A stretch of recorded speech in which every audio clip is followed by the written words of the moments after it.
1936년 겨울, 종로의 어둠이 가장 깊어지던 새벽. 우미관 뒤편 골목에서 누군가가 담배를 비벼 끄며 중얼거렸다. 저놈 수표교 밑바닥에서 올라온다더니 진짜네. 이름 하나가 경성의 밤을 긴장시키기 시작한 순간이었다. 하지만 그 이름은 처음부터 주먹의 이름이 아니었다. 처음엔 냄새였다. 시궁창 냄새, 젖은 집 냄새, 썩은 국물 냄새. 청계천 수표교 아래 사람은 있었지만 사람 취급은 없던 곳. 기록에 따르면 그곳은 도시가 버린 것들이 모여드는 구멍이었다. 빛이 넘치는 혼마치와 전차 소리도 그 밑에선 물이 고이는 소리로 변했다. 똑같은 경성인데 왜 이렇게 다를까? 같은 하늘인데 왜 이렇게 차가울까? 아이들은 깡통을 찼다. 하루 종일 돌아다니며 얻은 동전은 위로 올라갔다. 왕초 중간 보스, 그리고 맨 밑바닥의 앵벌이. 말이 법이 아니었다. 손이 법이었다. 할당을 못 채우면 밤이 벌이었다. 누가 시킨 것도 아니었다. 그냥 그렇게 굴러갔다. 그 구조가 유지되는 한 아이는 아이로 남지 못했다. 그때 그 아이가 있었다. 말이 없었다. 울지도 않았다. 배고프면 울어야 정상인데 그는 눈만 번들거렸다. 누가 지나가면 고개를 숙이는 대신 상대의 발끝을 봤다. 어디까지 들어오나, 어디서 멈추나. 마치 늑대 새끼가 거리를 재듯 증언은 엇갈린다. 어떤 이는 공허했다고 말하고 어떤 이는 살기가 있었다고 말한다. 둘 다 맞을지도 모른다. 공허한 눈이었으니까 살아있으면서도 이미 절반은 죽어있는 눈. 어느 밤 구역이 뒤집혔다. 낯선 무리가 들어왔고 아이들을 깨웠고 신고식이란 이름으로 공포를 심었다. 위의 다리 위로는 전차가 지나가고 아래에선 비명이 눌려 죽었다. 누구도 내려오지 않았다. 내려오면 본인이 더러워진다고 믿는 도시였으니까 그들은 깡통을 걷어찼다. 동전이 바닥을 굴렀다. 그 소리가 유난히 크게 울렸다. 그 순간 아이가 일어섰다. 덩치는 작았다. 어른들 앞에선 먼지였다. 그런데 발이 움직였다. 소리 없이 파고들었다. 팔을 휘두르는 순간이 아니라 숨이 끊기는 순간을 노렸다.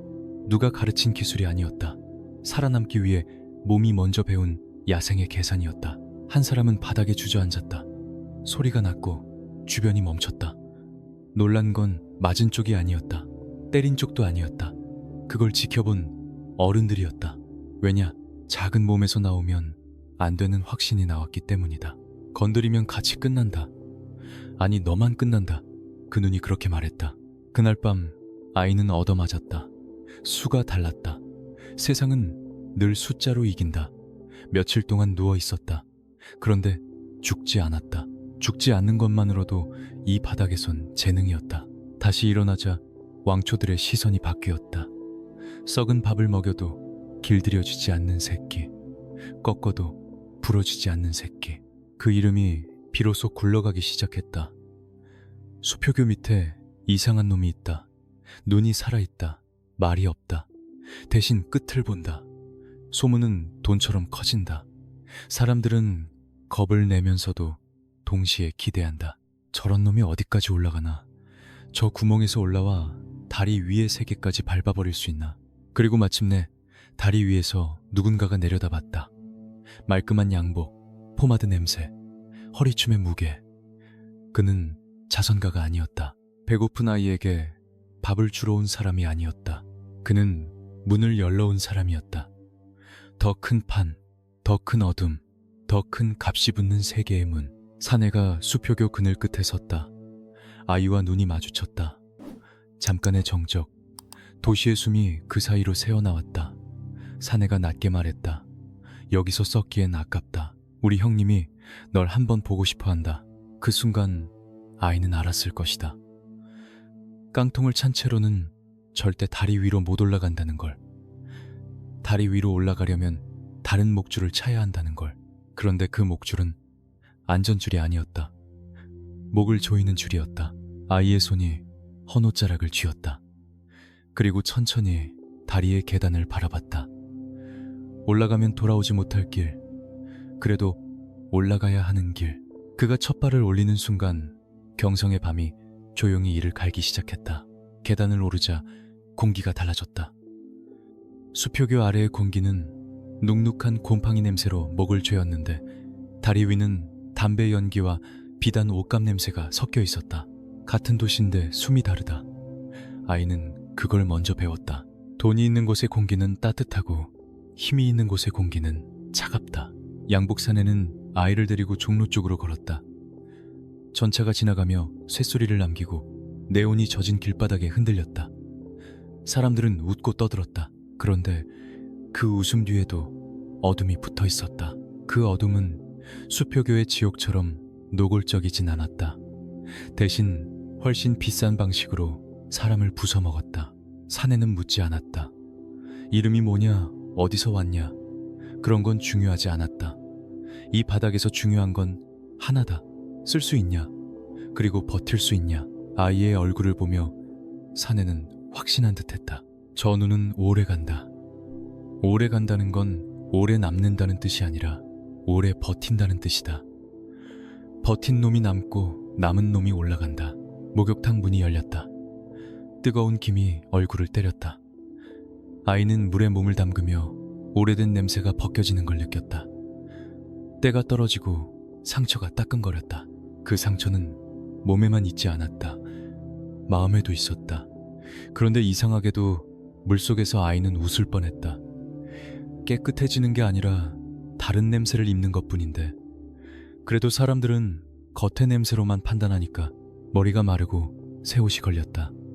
헐렁하지만 깨끗한 셔츠, 낡았지만 광이 나는 구두, 거울 속의 얼굴이 낯설었다.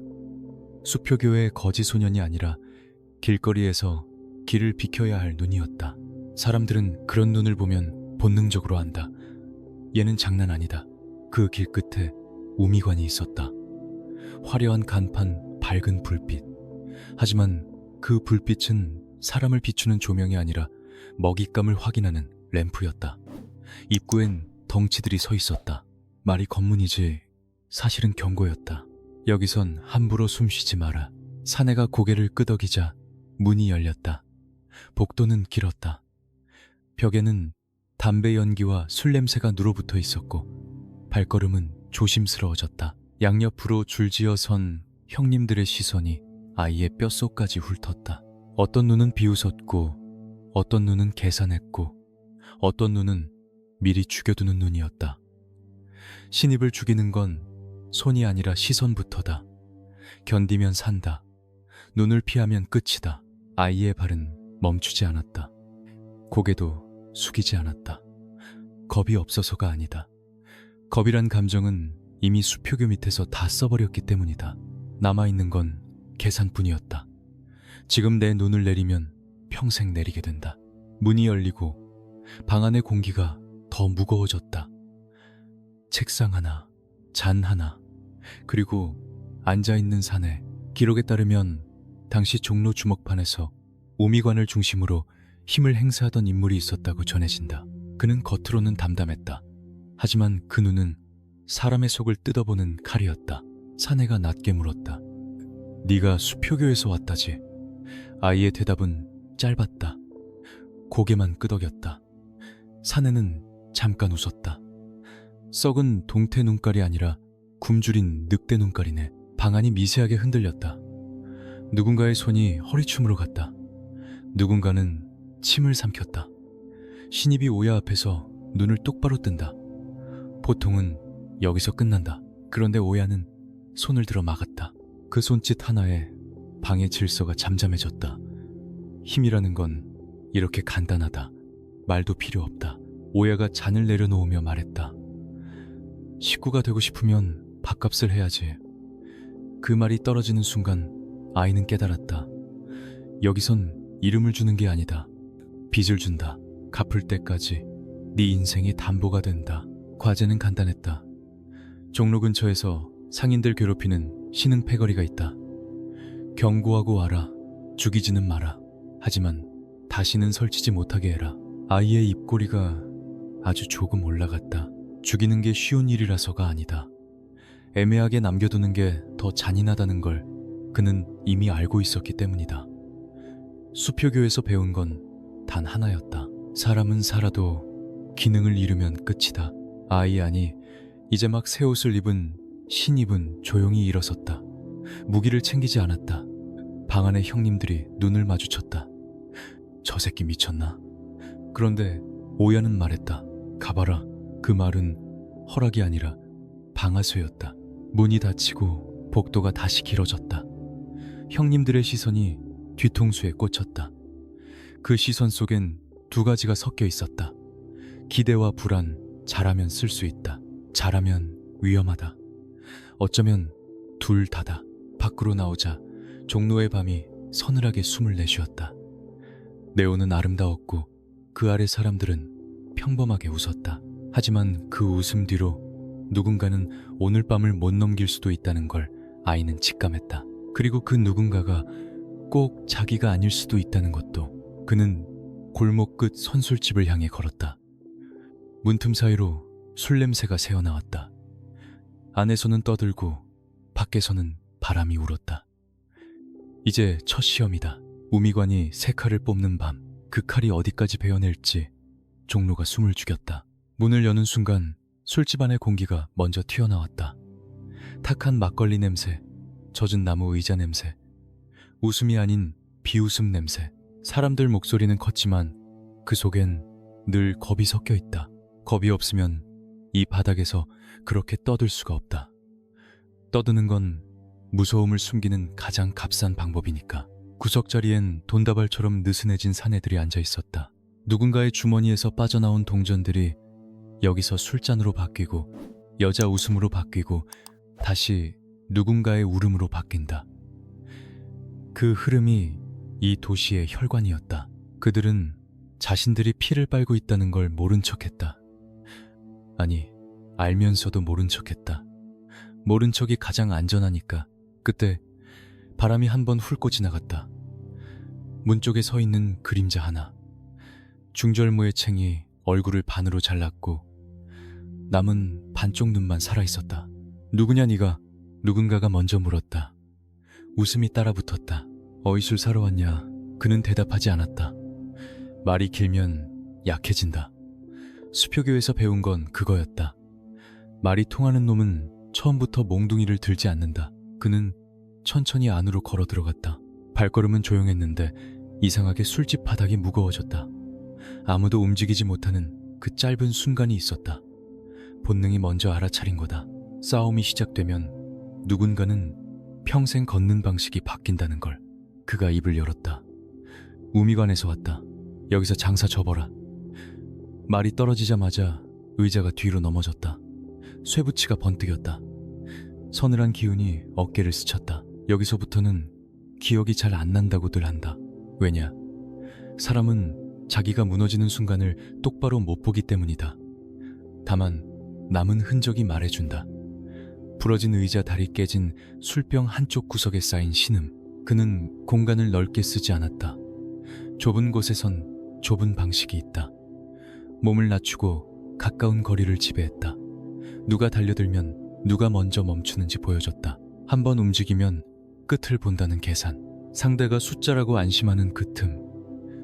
그 틈이 이 바닥에서 가장 위험하다. 숫자는 많아도 마음은 하나로 움직이지 않으니까. 몇 분 뒤 술집의 소음이 꺼졌다. 남은 건 숨소리뿐이었다.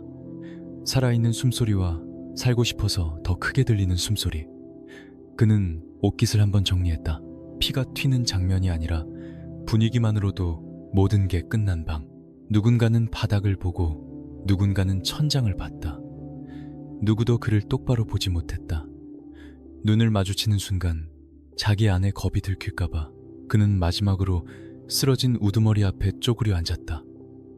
주머니에서 종이 한 장을 꺼내 넣었다. 말 대신 남기는 표시. 이 동네에선 인사장이 곧 사형 선고가 되기도 한다. 그는 아주 낮게 말했다. 깨어나면 전해라. 여기서 손 떼라고. 그리고 더는 말을 하지 않았다. 말이 길면 감정이 들어가고 감정이 들어가면 실수가 나온다. 우미관으로 돌아오는 길 네온이 더 차갑게 보였다. 거리의 웃음은 그대로였는데 그는 그 웃음이 더 가벼워 보였다. 아무것도 모르는 사람들의 웃음. 모르는 게 죄는 아닌데 모르는 사람은 늘 재물부터 된다. 문을 열고 들어가자 아직 찻잔이 식지 않았다. 방 안의 형님들은 그의 손과 얼굴을 훑었다. 상처가 크지 않았다. 숨도 흐트러지지 않았다. 누군가가 믿기지 않는다는 표정을 지었다. 오야가 물었다. 끝냈나? 그는 짧게 답했다. 끝냈습니다. 짧은 침묵. 그 침묵이 곧 판결이었다. 오야는 천천히 잔을 그에게 밀었다. 그 순간 주변 공기가 바뀌었다. 잔 하나가 식구가 되는 계약서였다. 그는 잔을 받았지만 기뻐하지 않았다. 수표교에서 배운 게 또 하나 있었다. 축하받는 순간이 가장 위험하다는 것. 사람들이 웃는 얼굴로 칼을 숨길 때가 바로 그때니까. 형님들, 여기까지 들으셨다면 구독 한 번만 눌러주십시오. 이 도시는 한번 들여다보기 시작하면 끝까지 봐야 빠져나올 수 있습니다. 그날 밤 우미관 안쪽에서는 낮은 목소리들이 섞였다. 쓸만한 칼을 들였다. 너무 날이 선 칼을 들였다. 누군가는 기뻐했고 누군가는 이미 질투했다. 그리고 질투는 늘 바깥쪽보다 먼저 칼을 뽑는다. 한편 종로에서 벌어진 조용한 청소 소문은 다리를 건너기 시작했다. 본정 쪽에서 누군가가 잔을 내려놓았다는 말이 돌았다. 종로에 새놈이 떴다더라. 칼을 싫어하는 놈이라더라. 맨몸으로 사람을 꺾는다더라. 불빛이 흔들렸다. 경성의 밤이 다음 장을 넘기려 하고 있었다. 그 다음 장의 첫 줄엔 더 큰 이름이 적힐 준비를 하고 있었다. 우미관에 들어온 뒤 두안의 하루는 생각보다 조용했다. 술자리는 많았고 웃음소리도 컸지만 진짜 일은 늘 웃음 뒤에서 벌어졌다. 종로는 돈이 흐르는 곳이었다. 돈이 흐르면 반드시 피가 따라온다. 누가 흘렸는지, 누가 닦았는지, 누가 주었는지. 그걸 정리하는 게 조직의 일이었고 두안은 그 일을 맡기 시작했다. 상인들은 겉으로는 고개를 숙였지만 속으로는 이를 갈았다. 보호라는 말은 늘 두 얼굴이다. 지켜준다는 손이 동시에 목을 조이기도 하니까. 기록에 따르면 종로의 가게들은 세금이란 이름으로 돈을 냈고 또 다른 무리들이 틈을 타 이중으로 뜯어갔다. 우미관이 싫어서가 아니라 살기 위해서였다. 누구에게 내든 내야 한다면 덜 아픈 쪽을 택하는 게 사람이다. 두안은 상인들 앞에서 크게 떠들지 않았다. 오히려 예의를 차렸다. 사과할 줄 알았고 말끝을 낮췄다. 그런데 그 예의가 더 무서웠다. 예의를 지키는 사람은 규칙을 지키는 사람처럼 보이니까. 규칙을 지키는 사람은 규칙을 어긴 놈에게 반드시 값을 치르게 한다. 종로의 공기가 조금씩 정돈됐다.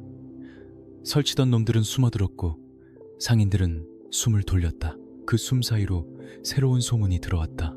청계천 건너 불빛이 더 밝은 구역, 본정. 지금의 이름으로는 다른 이름이 붙어 있을지 몰라도 그때 사람들 입에는 본정이 먼저였다. 조선인들의 종로가 있다면 일본인들의 본정이 있었다. 그 사이를 가르는 건 물줄기 하나였지만 실제로는 국경이었다. 건너가면 말이 달라지고 경찰의 눈빛이 달라지고 사람의 값이 달라졌다. 본정에는 다른 방식의 폭력이 있었다. 주먹이 아니라 종이, 막대기가 아니라 계약서. 돈을 빌려주고 이자를 붙이고 가게 문서를 가져간다. 항의하면 법이 나온다. 그 법은 언제나 같은 방향으로만 움직였다. 하야시라는 이름이 그런 이야기의 끝에 붙어 있었다고 전해진다. 그는 칼을 좋아하는 사람들보다 더 무서운 사람이었다. 칼은 눈앞에서 끝나지만 돈은 눈을 감아도 따라오니까 종로 쪽에서도 피해가 생기기 시작했다. 가게 하나가 접혔다는 소문, 집안이 흩어졌다는 소문. 누군가는 고개를 숙이고 버텼고 누군가는 울면서 호소했다. 우미관에도 말이 들어왔다. 본정 쪽 놈들이 선을 넘는다. 종로에서 고개 세우는 놈이 생겼다더라. 그게 너라더라. 두안은 그 말에 웃지 않았다. 웃으면 가벼워진다. 가벼워지면 상대가 덤빈다. 그는 밤마다 청계천 쪽으로 걸어나가 불빛을 바라봤다. 화려한 네온 아래로 사람들이 흘러가고 그 흐름 뒤로 검은 그림자가 붙어 있었다. 저 불빛은 왜 이렇게 밝을까? 밝아서가 아니다. 더 많은 걸 숨기기 위해서다. 어느 비오는 저녁, 작은 국밥집에서 일이 났다. 오래된 가게였다. 뜨거운 김과 삶은 고기 냄새가 골목을 붙잡고 있던 집. 그곳에 낯선 말투의 사내들이 들어왔고 가게 안의 공기가 순식간에 식었다. 그들은 큰 소리로 요구했고 주인은 손을 떨었다. 주변 손님들은 숟가락을 들고도 입에 못 가져갔다. 모르는 척하는 게 가장 오래 사는 방법이라는 걸 다들 알고 있었으니까. 두아는 구석에 앉아 있었다. 누가 부른 것도 아니었다. 그냥 그날 그곳에 있었을 뿐이다. 운명이라는 건 늘 그런 식으로 시작된다. 거창한 북소리가 아니라 밥숟가락이 멈추는 소리로 그가 천천히 숟가락을 내려놓았다. 금속이 그릇에 닿는 소리. 짧고 날카롭고 이상하게 크게 들렸다. 사내들 중 하나가 고개를 돌렸다. 눈이 마주쳤다. 본정의 냄새가 났다. 값비싼 향이 아니라 남의 삶을 계산하는 냄새. 두안이 말했다. 여기 밥 남기지 맙시다. 아깝지 않습니까? 말투는 정중했다. 그러나 정중한 말이 가장 위험한 칼이 될 때가 있다. 사내가 비웃으며 한 걸음 다가왔다. 그 순간 가게 안의 숨이 한꺼번에 부쉈다. 누구도 일어나지 못했다. 누가 움직이는지에 따라 오늘 밤의 이야기가 달라질 테니까. 두아는 자리에서 일어섰다. 젖은 중절모를 눌러쓰고 한 걸음 또 한 걸음. 비는 더 굵어졌고 문 밖에 내오는 물에 번져 흐릿해졌다. 그 흐릿한 빛 사이로 사내의 손이 어딘가로 향했다. 그 손끝에서 번뜩이는 것이 보이는 순간 두안의 눈빛이 완전히 달라졌다. 이 골목에서 오늘 밤 누가 선을 넘었다고 기록될까? 칼날이 번뜩인 건 불과 한순간이었다. 비가 내리던 국밥집, 안 끓던 김이 식는 것처럼 사람들의 숨도 얼어붙었다. 손님들은 고개를 더 깊이 숙였다. 모른 척하는 게 살아남는 방법이라는 걸 다들 뼛속까지 알고 있었다. 그런데 그 자리에서 단 한 사람만 모른 척을 하지 않았다. 두아는 눈을 내리지 않았다. 칼이 있다는 사실보다 더 무서운 건 그 칼을 쥔 자의 확신이었다. 오늘 여기서 누군가를 눌러놓으면 종로 전체가 눌린다고 믿는 확신. 그 확신이 한번 자리 잡으면 다음은 가게 문서고 다음은 사람 목숨이다. 두안이 낮게 말했다. 여긴 종로다. 남의 밥상 앞에서 칼부터 꺼내는 버릇은 본정에서나 통할 일이지. 말끝이 예의 바른데도 목소리 아래에 단단한 쇳덩이가 깔려 있었다. 칼을 든 사내가 비웃었다. 누가 누구한테 훈계질이냐고 그 눈빛이 말했다. 그리고 칼끝이 한 뼘 더 가까워졌다. 그 다음은 기록에 정확히 남아있지 않다. 다만 전해지는 말이 있다. 그날 국밥집에서 누가 비명을 질렀는지조차 기억이 뒤섞였다고. 왜냐, 공포는 사람의 기억을 지워버리니까. 누군가는 의자가 넘어지는 소리를 들었다고 하고 누군가는 그릇이 깨지는 소리를 들었다고 한다. 하지만 확실한 건 하나였다. 칼이 더는 위협이 아니게 되는 순간이 있었다는 것. 사내들의 허세가 바닥으로 떨어지고 기세가 꺾였을 때 두아는 끝까지 크게 소리치지 않았다. 오히려 조용했다. 조용한 사람이 가장 무섭다. 조용한 사람은 흥분해서 때리는 게 아니라 결심하고 움직이기 때문이다. 몇 초 뒤 칼을 꺼냈던 사내는 벽 쪽으로 밀려났고 다른 놈들은 함부로 달려들지 못했다. 공간이 바뀌었다. 방금 전까진 그들이 주인이었는데 이제는 손님이 됐다. 두아는 밀려난 사내의 멱살을 잡지도 자랑하지도 않았다. 그는 가까이 얼굴을 들이대고 아주 낮게 속삭였다고 전해진다. 가서 전해라. 종로에 발을 들이면 너희가 아니라 너희 뒤에 이름까지 흔들린다고. 그 말이 협박이었을까 아니면 통보였을까? 이 바닥에선 둘이 다르지 않다. 사내들은 물러났다. 문 밖으로 튀어나가 비에 젖은 골목을 도망치듯 빠져나갔다. 남은 건 뒤집힌 속과 벌벌 떠는 주인, 그리고 아무도 숟가락을 들지 못하는 정적이었다. 두아는 한동안 말이 없었다. 그리고는 천천히 솥을 세우고 바닥에 흘러내린 국물을 닦는 손을 도왔다. 이상한 장면이었다. 방금 전까지 공포가 휘감던 손이 지금은 조심스럽게 노인의 손등을 받치고 있었다. 그날 이후 국밥집은 다시 장사를 했다. 손님들은 아직도 조심스러웠지만 적어도 그 골목에선 본적 냄새가 잠시 사라졌다고들 했다. 하지만 형님들, 이 도시에서 잠시는 늘 함정입니다. 한번 이빨을 드러낸 쪽은 더 큰 이빨로 돌아오거든요. 그 소식은 다리를 건너갔다. 본정의 화려한 가게, 안값 비싼 잔이 놓인 탁자 위로 보고가 올라갔다. 종로에 그놈이 있다. 우미관 세 칼이다. 웃음 뒤로 침묵이 내려앉았다. 누군가가 잔을 내려놓는 소리, 누군가가 손가락으로 탁자를 두드리는 소리, 그리고 아주 짧은 결론. 선을 넘었으니 값을 치르게 해야 한다. 형님들, 여기까지 숨죽이고 들으셨다면 구독 한 번만 눌러주십시오. 어둠의 기록은 한 장 넘기면 다음 장이 더 차갑게 돌아옵니다. 며칠 뒤 종로의 밤이 이상하게 붐볐다. 사람들은 공연 얘기를 했다. 극장에 사람이 몰린다. 소문이 돈다. 누군가는 웃었고 누군가는 불길하다고 했다. 문화의 심장부가 뜨거워질수록 칼은 그곳을 노린다. 누군가를 끌어내고 싶을 때 가장 좋은 믿기는 사람이 모이는 곳이니까. 두아는 우미관 복도에서 그 소문을 들었다. 그리고 잠깐 멈췄다. 눈빛이 바뀌었다. 본정이 싸움터를 고르는 방식은 언제나 같았다. 내가 보고 싶은 곳이 아니라 사람들이 울 곳을 고른다. 그날 밤 종로의 한 극장 문 앞에 낯선 그림자들이 서기 시작했다.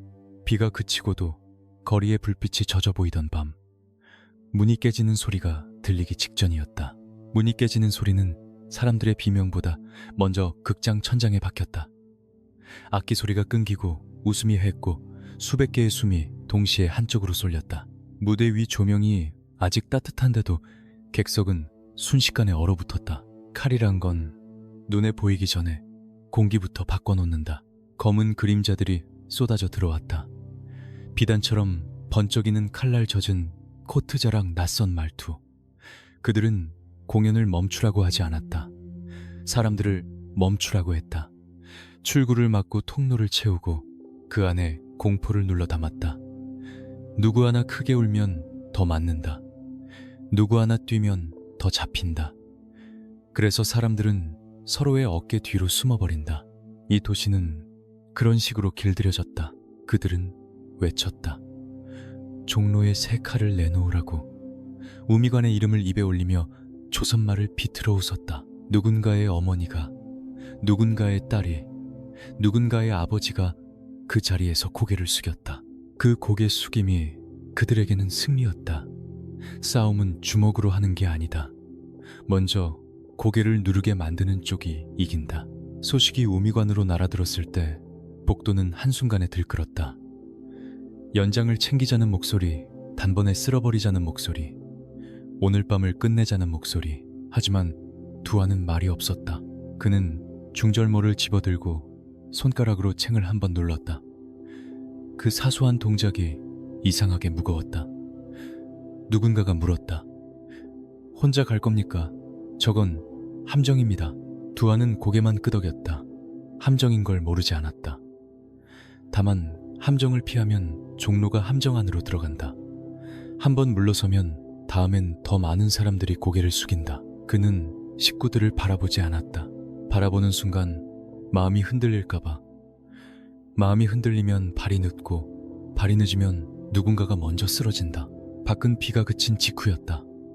물기 머금은 네온이 길바닥에서 번지고 전차 소리는 멀리서 쇳덩이처럼 울렸다.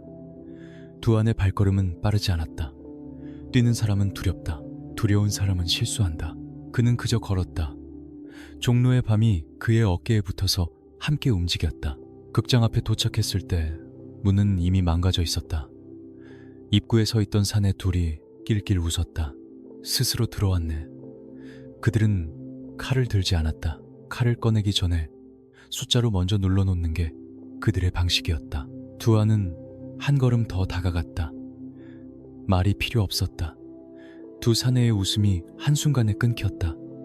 그리고 그 다음 문틈 사이로 바람이 들어가며 무대의 먼지를 흔들었다. 두 안은 안으로 들어갔다. 극장 안은 밝고 어두웠다. 조명은 남아있는데 사람들의 눈이 어두웠다.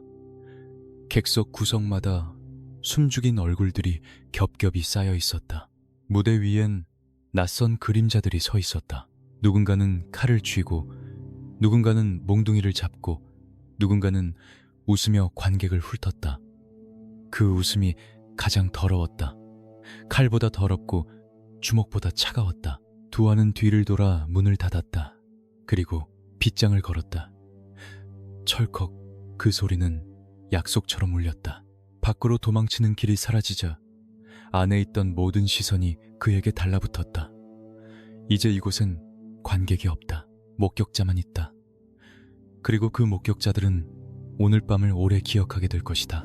무대 위에 우두머리가 고개를 기울였다. 드디어 왔군.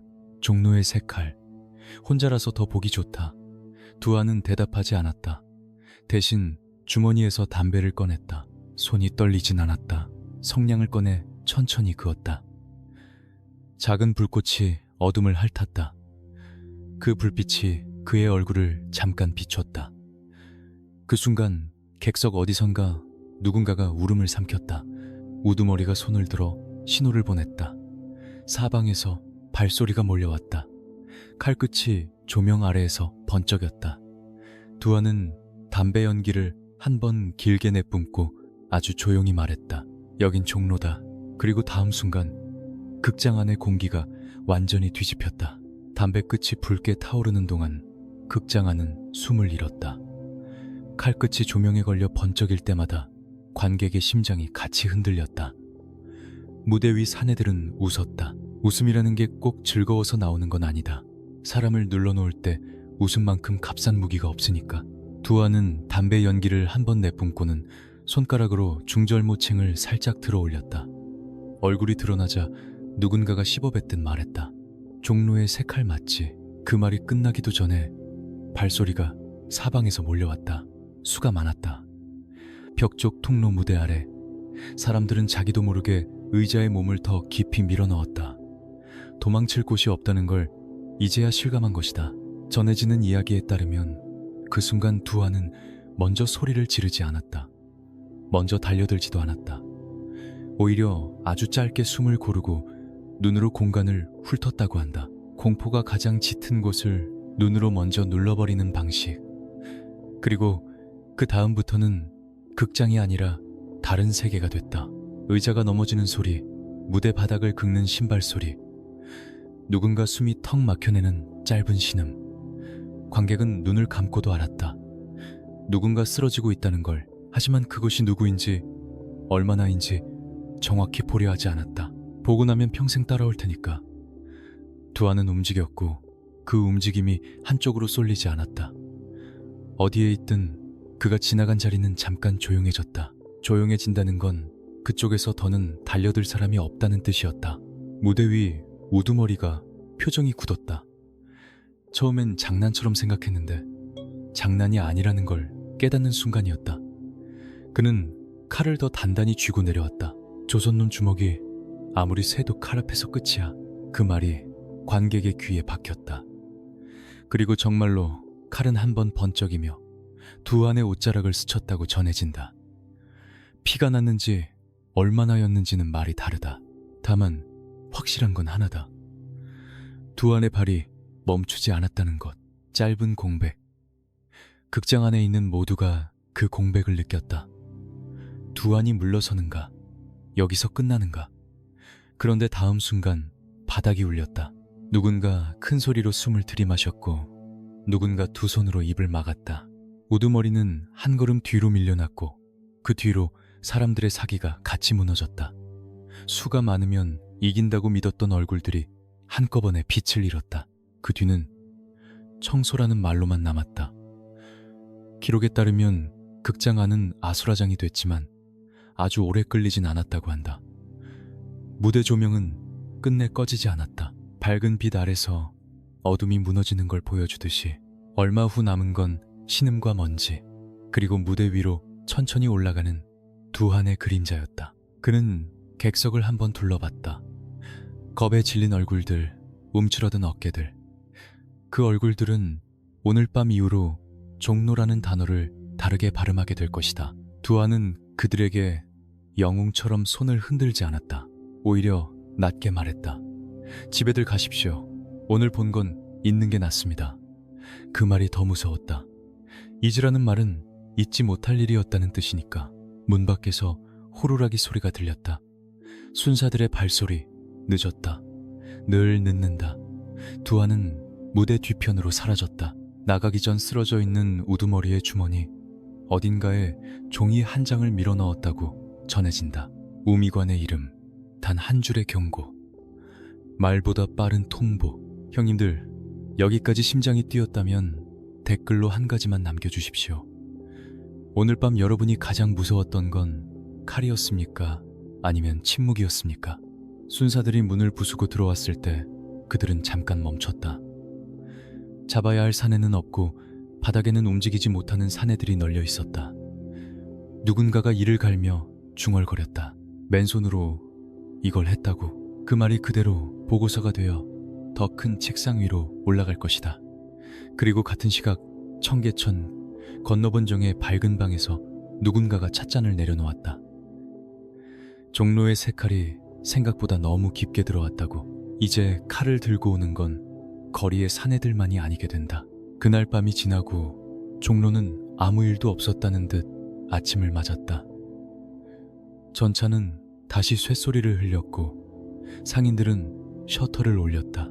그런데 사람들의 눈동자만은 어제의 어둠을 아직 품고 있었다. 누구도 크게 말하지 않았다.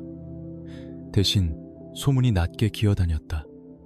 극장 안에서 칼이 아니라 공기가 무너졌다더라. 한 사람이 들어가서 한 도시의 체면을 뒤집었다더라. 신문은 조용했다. 기록에 따르면 그 시절엔 더 조용해야 할 일들이 많았으니까. 하지만 조용할수록 진짜 이야기는 더 빨리 번진다. 우미관 주변 골목에서, 포목점 안쪽에서, 국밥집 문틈에서 사람들은 속삭였다. 이제 종로에 새로운 법이 생겼다고. 누가 정했냐고. 한 사람이 정했다고. 그 소식은 본정으로도 갔다. 화려한 방 빛나는 잔 웃음이 딱 멈추는 순간, 상대가 웃음을 멈춘다는 건 인정한다는 뜻이 아니다. 인정하기 싫어서 더 큰 판을 고르겠다는 뜻이다. 그들은 종로를 그대로 두면 안 된다고 판단했을 것이다. 선을 넘긴 건 두한이 아니라 그들 자신이었으니까. 이미 체면이 깨진 이상 다음은 반드시 본보기가 필요했다. 그 다음 움직임은 조용했다. 칼이 아니라 사람을 보냈다. 사람을 보내는 게 더 무섭다. 칼은 눈에 보이지만 사람은 표정으로 속인다. 어느 날 밤 우미관 근처에 낯선 그림자들이 늘었다. 손을 주머니에 넣고 서 있는 사내들. 담배를 피우는 척, 길을 묻는 척, 술집 문을 기웃거리는 척. 그런데 눈은 한 곳만 본다. 두한이 지나가는 길. 우미관 안에서도 공기가 변했다. 축하가 오래가지 않았다. 축하는 곧 계산으로 바뀐다. 칭찬은 곧 질투로 바뀐다. 어제까지는 막내라 부르던 입이 오늘은 이름을 조심스럽게 삼켰다. 저 새끼 너무 크다. 너무 빨리 올라왔다. 너무 많은 눈이 따라붙는다. 여기서부터는 바깥쪽보다 안쪽의 숨이 더 차갑다. 두한도 그걸 알았을 것이다. 그래서 더 조용해졌다. 술자리에 오래 앉지 않았고 밤길을 오래 걷지 않았다. 웃지 않았고 화내지도 않았다. 감정은 늘 약점이 된다. 약점을 찾는 건 적의 일이지만 드러내는 건 내 실수다. 그는 실수를 싫어했다. 수표교에서 이미 배웠다. 실수 한 번이면 다시는 일어날 기회가 없다는 걸. 그리고 마침내 메시지가 왔다. 전해졌다고 한다. 종로와 본정의 경계 어딘가에서 말끔한 옷차림의 사내가 두한에게 조용히 건넸다고. 종이 한 장, 장소, 날짜, 그리고 조건. 대표끼리 끝장 보자. 이건 거리 싸움이 아니라 체면 싸움이다. 보는 눈이 많을수록 지는 쪽은 더 오래 무릎을 꿇는다. 우미관의 형님들은 이를 갈았다. 저건 함정이다. 저건 판을 키우는 놈들의 방식이다. 같이 가자. 사람을 모으자. 아예 덮어버리자. 하지만 두아는 종이를 접어 주머니에 넣었다. 그리고 짧게 말했다. 내가 간다. 왜 혼자냐고. 왜 굳이 그들의 룰을 받아들이냐고. 답은 단순했을지 모른다. 도망치면 종로가 도망친다. 피하면 상인들이 다시 고개를 숙인다. 누군가는 또 빼앗기고 또 조용히 무너진다. 지키는 싸움은 언제나 더 더럽다. 그래서 더 외롭다. 결전 전날 밤 종로의 네온은 유난히 흔들렸다. 바람이 골목을 훑고 담배 연기가 낮게 깔렸다. 두아는 우미관 마당에서 잠깐 하늘을 봤다. 별은 보이지 않았다. 대신 검은 구름이 있었다. 그 구름이 마치 말하듯 내려앉았다. 내일은 운이 아니라 실력으로 살아야 한다고. 새벽이 오기 전 장충단 쪽에서 안개가 먼저 피어올랐다. 평소라면 산책길일 뿐인 공원이 그날만큼은 다른 얼굴을 드러냈다. 사람들의 숨이 하얗게 새고 발자국 소리가 유난히 크게 울리는 곳. 두아는 중절모를 깊게 눌러쓰고 그쪽으로 걸었다. 그 공원 한가운데서 누군가가 이미 기다리고 있었다는 걸 그는 알고 있었을까? 안개는 사람의 얼굴을 지워버린다. 그래서 그 새벽 장충단 공원엔 이름 대신 숨소리만 떠다녔다. 나무들 사이로 젖은 흙냄새가 올라오고 멀리서 누군가의 신발이 자갈을 밟는 소리가 또각또각 울렸다. 그 소리 하나에 수백 개의 시선이 동시에 움직였다. 이건 싸움이 아니라 도시의 체면을 걸고 벌이는 공개 재판이었다. 두아는 중절모를 깊게 눌러쓰고 걸어 들어왔다. 우미관 식구들이 공원 가장자리에 서 있었고 반대편엔 본정 쪽에서 넘어온 사내들이 검은 그림자처럼 줄지어 있었다. 누가 더 많냐가 중요한 게 아니었다. 누가 더 먼저 겁먹냐가 중요했다. 여기선 겁이 피처럼 냄새를 풍기니까. 기록에 따르면 그날 본정 쪽이 내세운 상대는 외지에서 건너온 거구로 묘사되곤 한다. 어떤 기록은 유도 계열의 실력자라고 하고 어떤 전승은 그저 괴물 같은 힘을 가진 사내였다고만 한다. 이름도 제각각이다. 하지만 한 가지는 모두 같았다. 두안이 상대해야 했던 건 단순한 한 사람이 아니라 본정이 세워놓은 공포의 상징이었다는 점. 상대가 먼저 웃었다. 조선의 새 주먹이냐. 이렇게 많은 눈앞에서 무릎을 꿇게 해주마. 말끝엔 조롱이 붙어 있었고 그 조롱은 종로 전체를 향해 있었다. 두아는 대답하지 않았다. 말로 체면을 세우는 순간 발이 늦어진다. 그는 넥타이를 천천히 풀어 손에 감았다. 목을 푸는 동작이 아니라 마음을 비우는 동작처럼 보였다. 누군가가 손을 들어 신호를 보냈다. 숨이 떴었다. 그리고 시작은 너무 조용해서 더 무서웠다. 거구가 한 걸음의 거리를 지우며 달려들었고 두하는 반걸음 옆으로 빠졌다. 몸이 스치자 안개가 갈라졌다. 그 틈으로 사람들은 잠깐 현실을 봤다. 저놈은 빠르다. 그리고 저쪽은 무겁다. 빠름과 무게가 부딪히면 보통은 무게가 이긴다. 두한의 어깨가 흔들렸다. 다음 순간 그는 땅에 닿았고 흙먼지가 짧게 일었다. 그 순간 우미관 쪽에서 누군가가 이를 악물었다. 여기서 끝나면 종로의 얼굴이 땅에 박힌다. 반대편에선 숨죽인 웃음이 새어나왔다. 봤지? 주먹은 여기까지야. 거구는 다시 덮쳤다. 팔이 뻗어오고 공기가 눌리는 느낌이 들었다. 목을 조이는 게 아니라 존재 자체를 눌러버리는 힘. 두안의 시야가 잠깐 좁아졌다는 증언도 있다. 안개가 더 짙어진 게 아니라 눈앞이 어두워졌다고. 그때 사람들은 생각했다. 결국 칼 없이도 사람은 사람을 죽일 수 있구나. 그래서 폭력은 무기보다 먼저 마음에서 시작된다는 걸. 그런데 바로 그 순간 두안이 웃지 않고도 웃는 얼굴을 만들었다는 말이 전해진다. 아주 미세하게 입술 끝이 움직였다. 그리고 그의 손이 상대의 얼굴 쪽으로 올라갔다. 비열해서가 아니라 살아남기 위해서, 살아남은 뒤 끝내기 위해서. 거구가 잠깐 움찔한 그 0.1초 두안의 몸이 미끄러지듯 빠져나왔다. 공기가 터졌다. 사람들의 가슴에서도 똑같이 숨이 터졌다. 두아는 비틀거리며 일어섰다. 다리는 흔들렸지만 눈은 흔들리지 않았다. 그는 땅을 한번 밟았다. 마치 여기까지가 넘어지기였다는 듯. 거구가 다시 다가오며 이를 드러냈다. 이제 끝내자. 이 한판으로 종로를 접어주마. 형님들, 지금 이 지점에서 멈출 수가 없습니다. 댓글로 남겨주십시오. 여러분이라면 이 순간 도망칩니까? 아니면 끝을 봅니까? 두아는 중절모를 벗어 옆으로 던졌다. 안개 속에서 그의 얼굴이 처음으로 또렷해졌다. 그리고 낮게 말했다. 종로는 접는 게 아니라 지키는 거다. 그 말이 끝나자마자 거구가 마지막처럼 달려들었다. 두안의 발끝이 아주 조금 뒤로 물러섰다. 사람들은 그게 후퇴인지 준비인지 몰랐다. 바로 다음 한 방이 경성의 밤을 어느 쪽으로 기울일지 결정한다.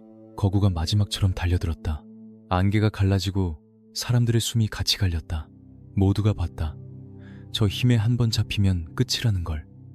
그래서 더 조용해졌다. 함성도 욕설도 사라졌다. 남은 건 심장 소리뿐이었다. 누구의 심장인지도 모르게 공원 전체가 하나의 심장처럼 쿵쿵 뛰었다. 두아는 뒤로 물러서지 않았다. 다만 아주 작은 각도로 비켜섰다. 도망이 아니라 계산이었다. 상대의 무게가 앞으로 쏠리는 순간 그 무게가 스스로를 무너뜨리는 순간이 있다. 사람은 자기 힘에 취하면 발밑을 잇는다. 그 찰나를 잡는 놈만이 산다. 거구의 팔이 허공을 가르며 두안의 어깨를 스쳤다. 살이 아니라 공기가 찢기는 느낌이었다. 관중들 사이에서 누군가가 짧게 신음했다. 끝이다라는 소리가 목구멍에서 맴돌았다. 그런데 끝은 아직 오지 않았다. 두안의 시선이 내려갔다가 다시 올라왔다. 그 눈빛은 상대를 보는 게 아니었다. 상대 뒤에 있는 본정의 체면을 보고 있었다. 그 다음 순간 두안의 몸이 움직였다. 과장된 동작이 아니었다. 화려한 연출도 아니었다. 마치 오래전부터 그 자리에서 그렇게 해야만 했던 것처럼 자연스러웠다. 안개 속에서 잠깐 신발굽이 빛을 먹는 장면이 보였다고 전해진다. 그리고 거구의 표정이 바뀌었다. 자신이 밀어붙이던 세계가 갑자기 뒤집히는 표정. 그가 휘청였고 땅이 울렸다. 사람들은 한 박자 늦게 반응했다. 믿음이 따라오지 못했기 때문이다. 저 큰 덩치가, 저 확신이, 저 공포의 상징이 흔들린다고. 그런데 흔들리는 건 몸만이 아니었다. 본정 쪽 줄지어 선 사내들의 눈빛이 같이 흔들렸다. 눈빛이 흔들리면 그 다음은 무너진다. 겁이라는 건 도미노처럼 넘어가니까 거구가 다시 일어서려 했다. 자존심이 몸을 끌어올린 것이다. 하지만 두아는 멈추지 않았다. 멈추면 되돌아간다. 되돌아가면 종로가 다시 고개를 숙인다. 그래서 그는 아주 짧게 숨을 들이마시고 마지막을 결심했다. 사람들은 그 결심을 알아챘다. 공기에서 냄새가 났다. 끝장이라는 냄새. 순간 안개가 한번 크게 흔들렸다. 누군가는 지금이다라는 말을 속으로 삼켰다. 그리고 거구는 그대로 멈춰섰다. 쓰러졌다는 말보다 전원이 꺼졌다는 표현이 더 맞는 장면이었다고들 한다. 소리도 크게 나지 않았다.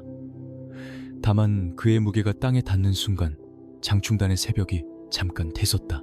정적, 너무 긴 정적. 그 정적을 먼저 깨고 싶어하는 쪽이 진다. 본정 쪽은 말을 잃었고 종로 쪽도 함부로 환호하지 못했다. 이건 축제가 아니라 선고였기 때문이다. 두아는 쓰러진 상대를 오래 보지 않았다. 승자의 자랑은 늘 다음 칼을 부른다. 그는 그저 안개 넘어 본정 쪽을 향해 걸어갔다. 한 걸음 또 한 걸음. 길이 열렸다. 사람들은 본능적으로 비켰다. 지금 그의 앞을 막는 건 칼이 아니라 목숨을 내놓는 일처럼 느껴졌으니까. 그가 낮게 말했다. 약속은 지키시죠. 종로에서 손 떼십시오. 누군가 이를 악물고 고개를 끄덕였다고 전해진다. 인정이 아니라 굴욕이었다. 굴욕은 반드시 복수를 낳는다. 그걸 모르는 사람은 이 바닥에 없다. 두안도 모를 리 없다. 하지만 그럼에도 그는 돌아섰다. 오늘의 승부를 끝내야 했다. 승부를 끝내지 못하면 밤이 끝나지 않는다. 우미관으로 돌아오는 길, 종로의 네온은 평소보다 더 차갑게 반짝였다. 사람들은 고개를 숙이며 길을 터줬다. 어떤 상인은 눈물을 훔쳤고 어떤 상인은 입술을 깨물었다. 기뻐서가 아니라 겁나서였다. 지켜지는 건 좋지만 지켜주는 손이 너무 강하면 그 손도 언젠가 목을 조일 수 있다는 걸 종로 사람들은 너무 많이 봐왔으니까. 우미관 안쪽 방. 오야는 두안을 오래 바라봤다. 그 눈빛엔 칭찬과 두려움이 같이 섞여 있었다. 그리고 조용히, 아주 조용히 말했다고 전해진다. 이제부터는 이기는 게 더 위험하다. 지는 싸움은 끝이 있지만 이기는 싸움은 적이 늘어나거든. 그날 밤 두안이 혼자 남았을 때 창밖 어딘가에서 또 다른 눈이 그를 보고 있었다는 이야기도 있다.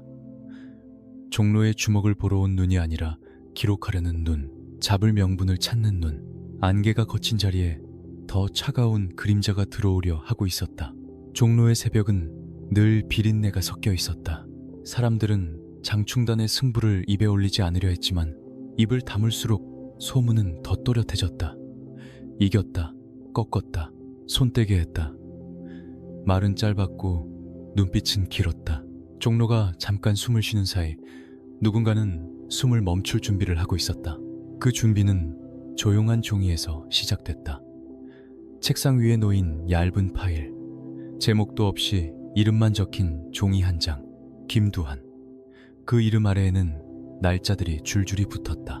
누구를 만났는지, 어느 골목을 지나갔는지, 어떤 얼굴들이 옆을 걸었는지.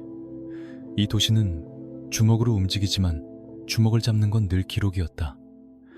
기록이 쌓이면 죄가 된다. 죄가 되면 문이 열린다. 그리고 문이 열리면 주먹은 더 이상 주먹이 아니게 된다. 본정 쪽은 약속을 지킨 척했다. 겉으로는 잠잠해졌고 거리는 다시 화려해졌다. 하지만 체면을 잃은 쪽이 진짜로 물러나는 법은 없다. 물러나는 척하면서 더 높은 곳으로 올라간다. 칼로 못하면 권한으로 한다. 힘으로 못하면 법으로 한다.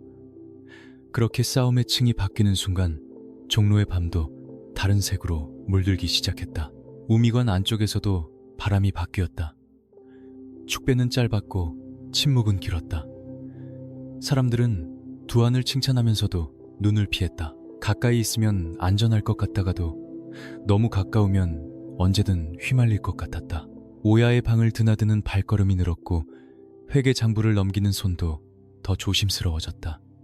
돈이 많아질수록 분배는 더 날카롭다. 그리고 분배가 날카로워질수록 의리라는 말은 더 자주 등장한다. 의리가 자주 등장하는 조직은 이미 의리가 흔들리고 있다는 뜻이다. 두안은 그걸 느꼈다. 그는 술자리에 오래 남지 않았고 웃음을 길게 흘리지도 않았다. 창밖을 보는 시간이 늘었다. 밤은 화려한데 등 뒤가 더 차가웠다. 누가 내 편이지? 그 질문은 종로의 두목이라 불린 순간부터 더 이상 사라지지 않는다. 힘을 가진 사람은 늘 그 질문과 함께 잠든다.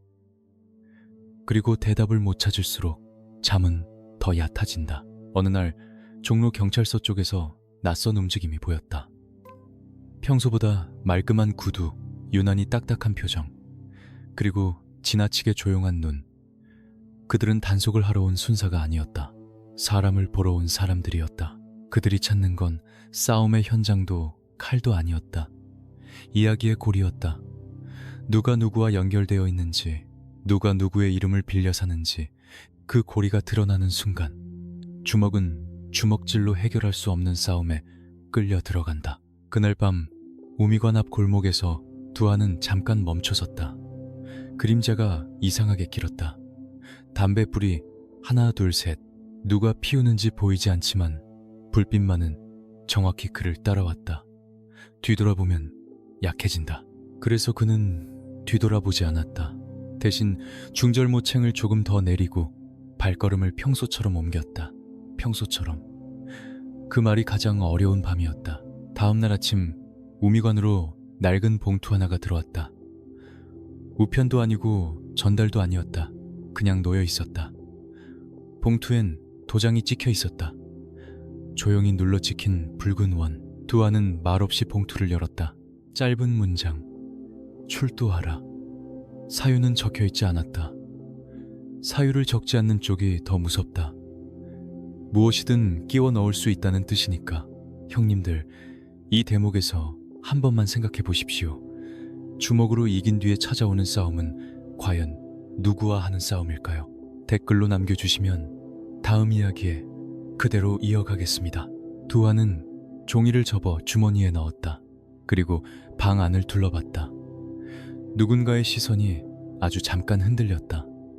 도와주려는 흔들림인지 떠나려는 흔들림인지 알 수 없었다. 다만 확실한 건 하나였다. 이제 종로의 싸움은 골목이 아니라 문 안에서 벌어진다. 문이 닫히면 증언이 사라지고, 증언이 사라지면 기록만 남는다. 그날 저녁 그는 혼자 경찰서 쪽으로 걸었다고 전해진다. 네온은 여전히 아름다웠고 바닥의 물기는 여전히 빛을 삼켰다. 하지만 그 빛이 오늘은 유난히 차갑게 느껴졌다. 문 앞에 섰을 때 경비가 그의 얼굴을 한번 훑었다. 그리고 아무 말 없이 안으로 들여보냈다. 마치 이미 모든 것이 정해져 있다는 듯이 문고리가 돌아가는 소리, 그 소리와 함께 두안의 이름 옆에 새로운 표식이 찍히기 시작했다. 경찰서 복도는 이상하게 조용했다. 종로의 밤에서 들리던 웃음도 욕설도 술병 깨지는 소리도 없다. 대신 구두굽이 바닥을 두드리는 소리만 길게 늘어진다. 두아는 그 소리가 싫었다. 주먹은 맞으면 끝나지만 소리는 계속 따라오니까 문이 열리고 방 안으로 들어섰다. 창문은 작았고 전등은 밝았다. 밝다는 게 좋은 건 아니었다. 밝음은 숨길 곳을 없애는 칼이다. 책상 너머로 서류가 쌓여 있었고 낯선 눈들이 두안을 훑었다. 그 눈은 싸움을 보러 온 눈이 아니었다. 사람을 죄로 바꾸는 눈이었다. 형사가 종이를 넘겼다. 소리가 일부러 크게 났다. 이쪽이 먼저 리듬을 쥐겠다는 신호다. 두아는 입을 다물었다. 말이 시작되는 순간 누군가 그 말의 끝을 다른 방향으로 꺾을 테니까.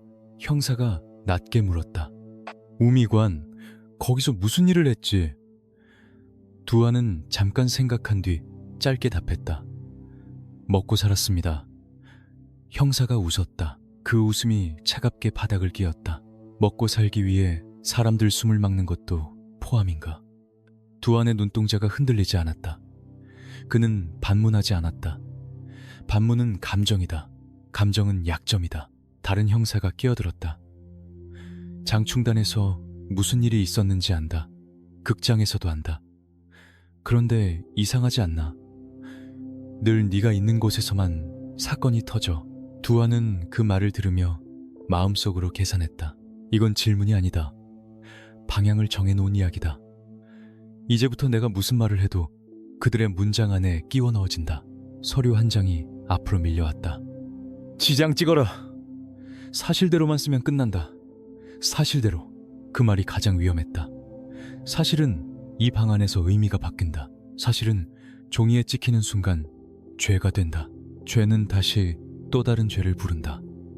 그 고리의 시작이 바로 지금이다. 두하는 종이를 보지 않고 형사의 손을 봤다. 손끝이 깨끗했다. 거칠지 않았다. 주먹을 써본 손이 아니다. 그런데 더 무섭다. 이런 손은 사람을 때리지 않고도 무너뜨린다. 잠을 빼앗고 시간을 빼앗고 이름을 빼앗는다. 그러고도 본인은 손이 더럽혀지지 않았다고 믿는다. 형사가 담배를 피우며 말했다. 너 같은 놈은 오래 못 가. 종로의 영웅 그런 건 없다. 기록에는 깡패로 남는다. 두아는 속으로 웃었다. 영웅이 되고 싶었던 적은 없었다. 다만 종로가 고개를 숙이는 꼴이 싫었을 뿐이다. 그런데 그 마음조차 이 방에서는 죄가 될 수 있다. 문이 열렸다. 또 다른 사람이 들어왔다. 말투가 달랐다. 단정했고 매끈했다. 그는 서류를 툭 던지듯 내려놓고 말했다. 내 주변부터 정리하자. 누가 너를 키웠는지, 누가 너를 썼는지, 그걸 쓰면 너는 살아나갈 길이 있다. 두아는 그 말에서 냄새를 맡았다. 이건 체포가 아니다. 거래다. 거래는 언제나 칼보다 날카롭다. 칼은 피하면 되지만 거래는 피하는 순간 네가 죄가 된다. 두아는 조용히 말했다. 저는 제 일만 했습니다. 그 사람은 고개를 끄덕이며 부드럽게 웃었다. 그 웃음이 더 차가웠다. 그래, 그게 문제야. 넌 내 일만 했는데 다른 사람들은 내 일을 이용했지. 그러니 이제 네가 갚아야 해. 그날 밤 두아는 바로 풀려나지 않았다고 전해진다. 기록은 애매하다. 며칠이었는지, 어디에 있었는지, 누가 어떤 말을 했는지. 다만 확실한 건 하나다. 그는 밖으로 나왔을 때 눈빛이 더 마르고 말수가 더 줄어 있었다는 것. 주먹이 단단해진 게 아니라 세상이 더 끈적해졌다는 걸 알게 된 눈이었다. 우미관으로 돌아오자 형님들이 몰려들었다. 괜찮냐고, 무슨 일 있었냐고. 두아는 대답하지 않았다. 대신 방 안을 한번 훑었다. 누구는 진심으로 걱정했고, 누구는 안도했고, 누구는 계산했다. 그 계산의 눈이 너무 익숙해서 두아는 갑자기 웃음이 나올 뻔했다. 밖에 경찰서와 안에 우미관이 결국 같은 방식으로 사람을 재단하고 있었다. 그날 새벽 두아는 혼자 창가에 섰다. 종로의 네온이 아직도 젖어 있었다. 그리고 어딘가에서 누군가가 같은 네온을 바라보며 펜을 움직이고 있을 것 같은 기분이 들었다. 이제 칼이 아니라 종이가 그의 목에 천천히 걸리기 시작한 걸까? 그런데 정말로 이 모든 걸 시작한 건 밖의 적이었을까? 아니면 안쪽에서 조용히 웃고 있는 누군가였을까?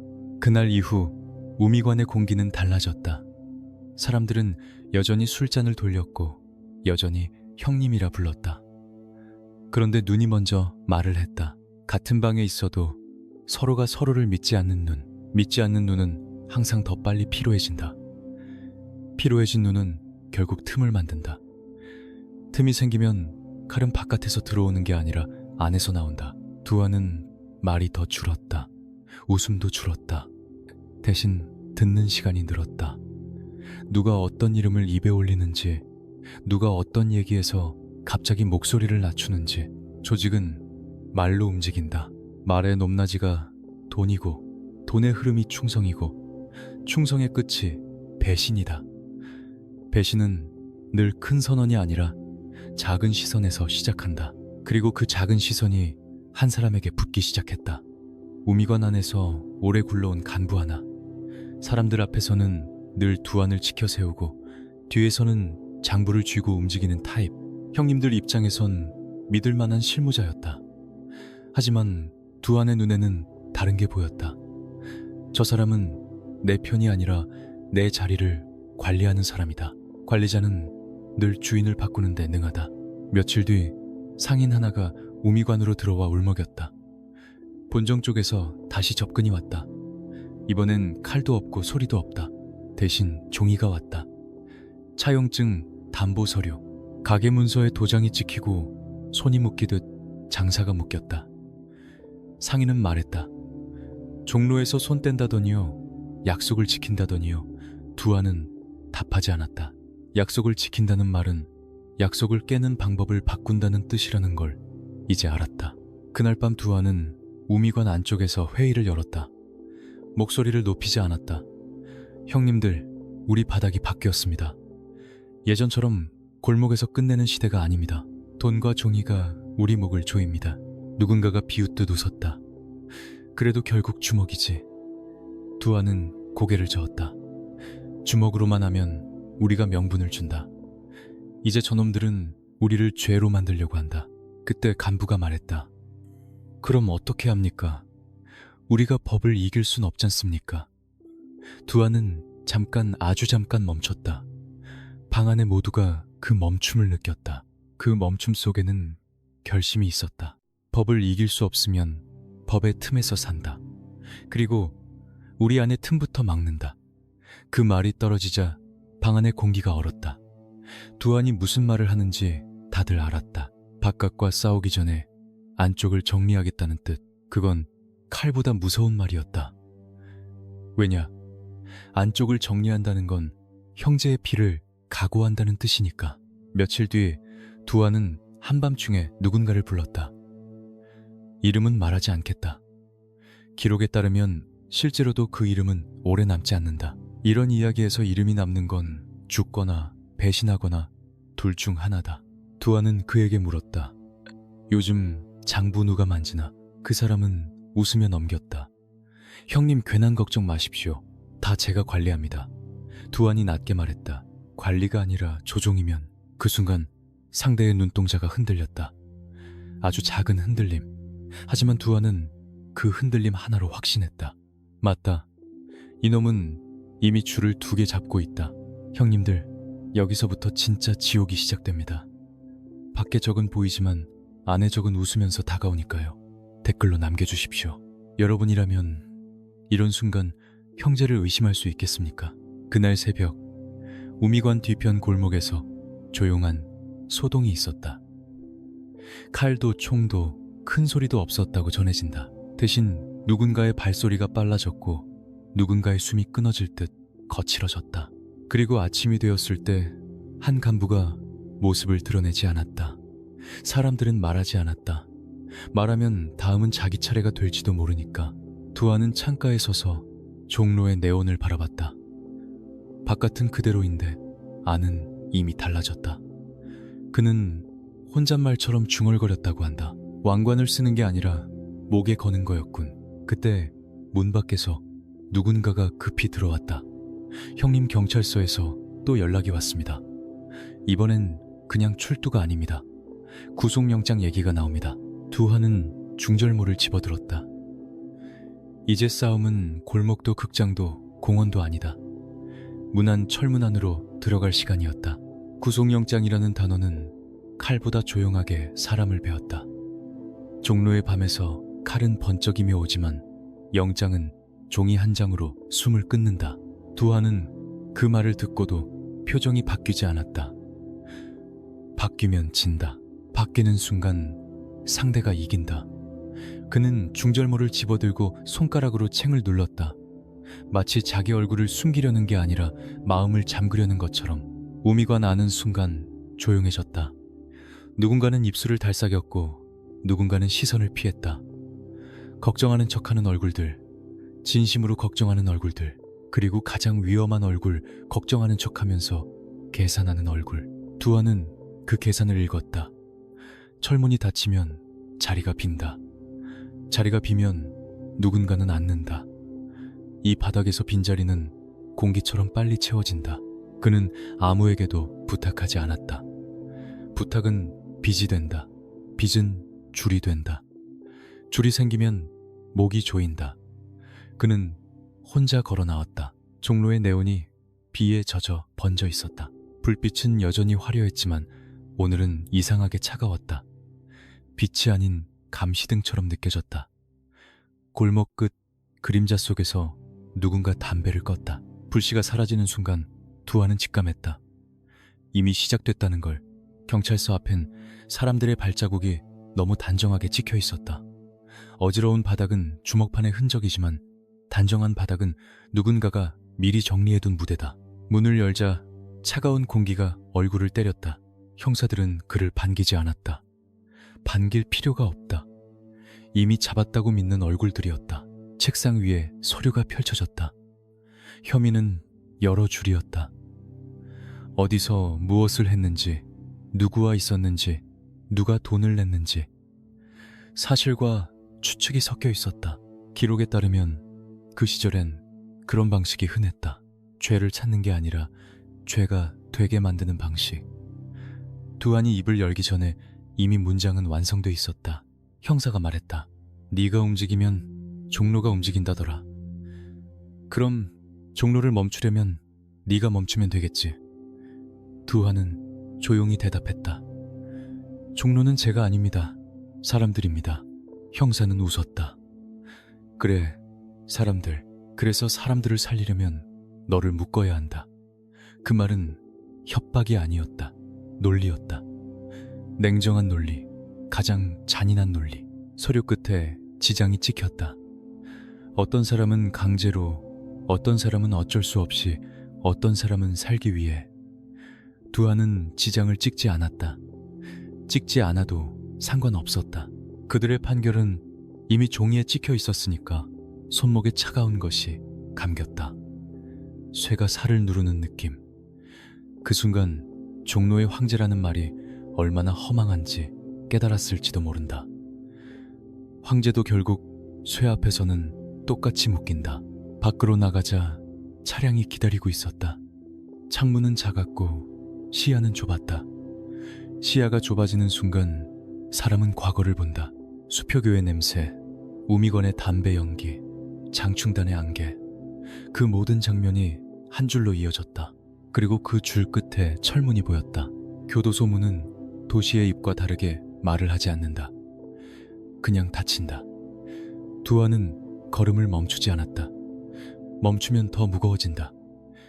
안으로 들어가는 복도는 길고 차가웠다. 발소리가 울렸다. 그 울림이 마치 자기 이름을 계속 부르는 것처럼 들렸다. 김두한, 김두한. 그런데 그 이름은 이제 사람들의 입에서 전설로 돌지 않는다. 서류의 제목이 된다. 수감 번호가 된다. 방 안은 좁았다. 바닥은 단단했다. 벽은 차가웠다. 그게 전부였다. 그리고 그 전부가 사람을 무너뜨리기에 충분했다. 첫날 밤 그는 잠을 제대로 못 잤다는 증언이 있다. 이유는 단순하다. 두려움 때문이 아니라 침묵 때문이었다. 종로의 밤엔 늘 소리가 있었다. 웃음이든 비명이든 최소한 세상이 움직인다는 증거가 있었다. 그런데 여기서는 아무 소리도 없다. 소리가 없으면 사람은 자기 안의 소리를 듣게 된다. 그때 복도 끝에서 쇠가 부딪히는 소리가 났다. 누군가가 지나가며 낮게 말했다. 새로 들어온 놈이 그 유명한 두한이라며. 두한은 고개를 들지 않았다. 이름이 들리면 누군가가 다가온다. 가까워지면 거래가 시작된다. 거래가 시작되면 여기서도 또 다른 조직이 태어난다. 그리고 그 조직의 법은 바깥보다 더 차갑다. 철문 안에서도 왕관을 씌우려는 손은 있다. 그 손을 잡는 순간 그는 살아남는 걸까? 아니면 완전히 다른 지옥으로 들어가는 걸까? 교도소의 밤은 종로의 밤과 달랐다. 네온 대신 형광등이 깜빡였고 담배 연기 대신 땀 냄새가 눌어붙었다. 가장 큰 차이는 소리였다. 밖의 소리는 거칠고 살아있었지만 안의 소리는 눌려 있었다. 눌린 소리는 더 오래 남는다. 누군가 기침하는 소리, 누군가 이불을 끌어당기는 소리, 쇠문이 잠기는 소리. 그 모든 게 사람의 신경을 갈아먹는다. 두한이 들어왔다는 소문은 빠르게 퍼졌다. 교도소에서 소문은 전차보다 빠르다. 벽이 막아주지 못한다. 입이 막히면 눈이 전하고 눈이 막히면 발이 전한다. 복도 끝에서 누군가 낮게 웃었다. 밖에서 황제라 불리던 놈이 여기선 뭐가 될까? 여기선 왕관이 아니라 번호가 먼저다. 첫날 그는 일부러 고개를 숙이지 않았다. 고개를 숙이면 살아남는다는 법칙은 이 안에서도 통하지만 한 번 숙인 고개는 계속 내려간다. 계속 내려가면 결국 땅을 핥는다. 두한은 그걸 싫어했다. 수표교에서부터 지금까지 그는 땅을 핥으며 살지 않으려고 주먹을 썼다. 그런데 이제 주먹으로 해결할 수 없는 땅에 들어온 것이다. 그러니 방식이 바뀌어야 했다. 더 조용해져야 했다. 더 천천히 봐야 했다. 누가 어디에 서 있는지, 누가 누구를 부르는지, 누가 물을 먼저 받는지. 교도소도 도시다. 다만 더 작고 더 좁고 더 잔인한 도시. 왕은 늘 있다. 왕이 없으면 질서가 없고 질서가 없으면 관리가 피곤해진다. 그래서 왕을 만드는 건 수감자들만의 일이 아니라 시스템의 일이기도 하다. 며칠이 지나지 않아 누군가가 다가왔다. 말투가 공손했고 눈빛은 매서웠다. 형님, 여기선 혼자 버티기 힘듭니다. 사람을 둬야 합니다. 두한은 대답 대신 상대의 손을 봤다. 손등의 상처, 굳은 살 오래 쌓은 손. 하지만 그 손에도 두려움이 묻어 있었다. 이 안에서 두려움 없는 손은 없다. 다만 두려움을 숨기는 손만 있을 뿐이다. 그 사내는 조용히 말했다. 밖에선 형님이 종로를 잡았겠지만 여기선 규칙이 다릅니다. 물건이 어디로 흐르고 말이 누구 귀로 들어가고 누구 이름이 누구 보고서에 적히는지 그걸 알아야 삽니다. 두아는 그 말을 듣고 잠깐 미세하게 고개를 끄덕였다. 인정이 아니라 확인이었다. 여기선 싸움이 아니라 흐름을 잡아야 한다. 그런데 흐름을 잡는 순간 또 다른 족쇄가 생긴다. 흐름을 잡는 놈은 반드시 누군가에게 찍힌다. 찍히는 순간 문제가 된다. 그날 밤 두아는 혼자 벽을 바라봤다. 종로의 네온은 이 벽 뒤에 있다. 오미관의 형님들은 지금 어디서 술잔을 돌리고 있을까? 누군가는 그의 자리를 노리고 있을까? 누군가는 그를 구해올 계획을 세우고 있을까? 아니면 이미 거래를 시작했을까? 답은 없었다. 철문 안에서 답은 늘 늦게 온다. 늦게 온 답은 대부분 칼날이다. 며칠 뒤 작은 사건이 터졌다고 전해진다. 줄 서는 순서, 물 배급 자는 자리. 그런 사소한 것에서 이 안의 권력이 드러난다. 누군가가 새로 들어온 두안을 시험하려 했고 누군가가 일부러 부딪혔다. 크게 싸우자는 게 아니라 네가 얼마나 참는지 보겠다는 시험. 참으면 약해 보이고 반응하면 문제아가 된다. 어느 쪽이든 덫이다. 두아는 그 덫을 알고 있었다. 그는 소리를 내지 않았다. 대신 눈을 들었다. 그리고 아주 짧게 말했다. 선은 지킵시다. 그 말이 더 큰 파문을 일으켰다. 여기선 선을 지키는 사람이 드물다. 선을 말하는 순간 선을 넘으려는 놈들이 달라붙는다. 그 밤 복도 끝에서 간수가 한 번 더 지나갔다. 눈길이 두한에게 오래 머물렀다. 기록하려는 눈, 이놈이 조용히 있나 확인하는 눈, 그리고 같은 시간 다른 방 어딘가에서 누군가가 속삭였다고 한다. 저놈을 우리 쪽으로 끌어들이면 이 라인 다 잡는다. 라인, 교도소의 단어는 차갑다. 사람을 사람으로 부르지 않는다. 줄로 부른다. 줄은 묶는 거다. 묶이면 편해진다. 편해지면 망가진다. 형님들, 여기서 질문 하나 던지고 갑니다. 밖에서 왕이던 사람이 안에서도 왕이 되면 그건 생존일까요? 아니면 더 깊은 몰락의 시작일까요? 두아는 그날 새벽 잠들지 못한 채 귀를 기울였다. 쇠문 너머에서 발소리가 멈췄다. 누군가가 자기 방 앞에 섰다. 한참을 서 있다가 아주 낮은 목소리가 들렸다. 형님, 우리 쪽에서 보자고 하십니다. 두아는 천천히 눈을 떴다. 철문 안의 왕관이 이제 그의 목으로 다가오고 있었다. 철문 앞에 선 사내는 한참을 말이 없었다. 그 침묵이 먼저 거래였다. 교도소에선 악수보다 침묵이 더 많은 걸 약속한다. 두아는 침묵을 받지 않았다. 그는 천천히 몸을 일으켜 문 쪽으로 다가갔지만 눈빛은 흔들리지 않았다. 형님이 여기서도 자리 잡으셔야죠. 낮은 목소리가 미끄러져 들어왔다. 자리, 왕관, 라인, 그럴듯한 단어들 다 같은 뜻이었다. 목에 걸어둘 쇠사슬을 고르는 일. 두아는 한참을 바라보다가 아주 짧게 말했다. 나는 여기서도 남을 먹여 살릴 생각 없다. 사내의 얼굴에서 웃음이 사라졌다. 이 안에서 웃음이 사라진다는 건 대화를 끝내겠다는 뜻이다. 그 순간부터 공기는 더 차가워졌다. 누군가는 등을 돌렸고 누군가는 멀리서 지켜봤다. 거절한 사람은 외롭다. 하지만 거절하지 못한 사람은 더 오래 외롭다. 며칠 동안 작은 시험들이 이어졌다고 전해진다. 어깨가 스치고 밥줄이 꼬이고 물통이 일부러 뒤집혔다. 누구는 싸움을 바랐고 누구는 굴복을 바랐다. 두아는 그 틈에서 한 발도 깊게 들어가지 않았다. 세게 치면 문지아가 되고 약하게 물러서면 먹잇감이 된다. 그는 그 둘 사이 가장 고독한 길을 택했다. 눈을 낮추되 고개는 숙이지 않는 길. 밤이 깊으면 사람은 자기 귀를 믿게 된다. 두아는 복도 끝에 발소리와 열쇠 소리를 구분했다.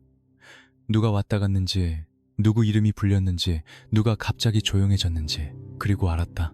여기서 진짜 무서운 건 주먹이 아니라 시간이라는 걸. 시간은 누구 편도 들지 않는다. 다만 사람을 닳게 만든다. 어느 날 그는 면회실에서 우미관 쪽 소식을 들었다. 종로는 그대로가 아니었다. 누군가는 그의 자리를 노렸고, 누군가는 그의 이름을 팔았고, 누군가는 그 이름을 지우려 했다. 바깥은 바깥대로 굴러가고 있었다.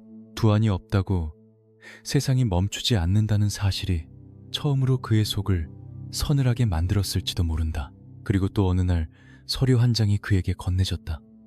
출소가 가까워졌다는 말, 쇠문이 열리는 날이 온다는 말.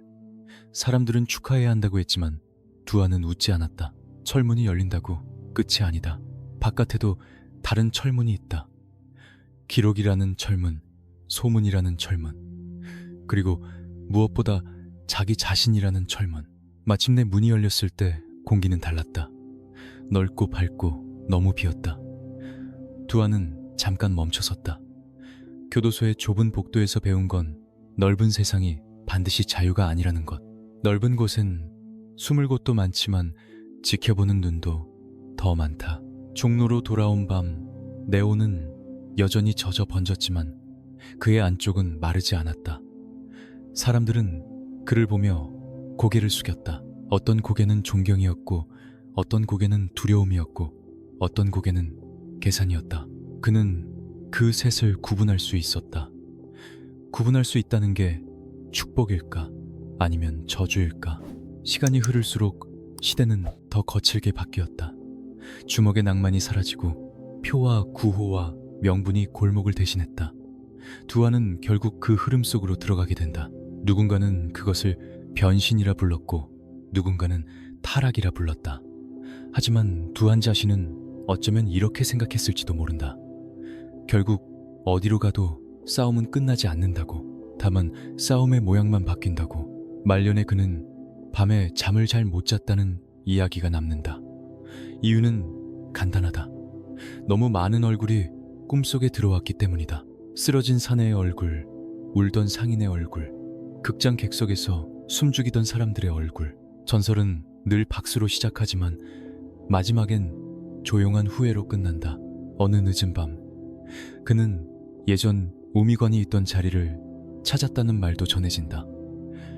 극장은 사라지고 다른 건물이 들어섰다. 사람들은 그 위를 아무렇지 않게 걸었다. 두안은 한참 서 있었다. 수표교 아래에서 시작한 소년이 여기까지 왔는데 남은 건 바람뿐이었다. 그는 아주 작은 목소리로 중얼거렸다고 한다. 인생이란 게 결국 어디에도 내 자리가 아니더라. 형님들, 마지막으로 이것만은 기억해 주십시오. 전설을 듣는 우리는 흥분할 수 있어도 그 전설이 지나간 자리엔 늘 상처가 남았습니다. 누군가의 삶이 꺾였고 누군가의 밤이 무너졌습니다. 그래서 이 이야기는 통쾌한 승리담이 아니라 한 인간이 폭력이라는 길로 올라가며 스스로를 갉아먹은 기록입니다. 종로의 네온은 오늘도 반짝입니다. 빛은 언제나 화려합니다. 하지만 그 빛 아래엔 여전히 이름 없는 그림자들이 걸어다닙니다. 그리고 어떤 그림자는 아무리 시간이 흘러도 사라지지 않습니다.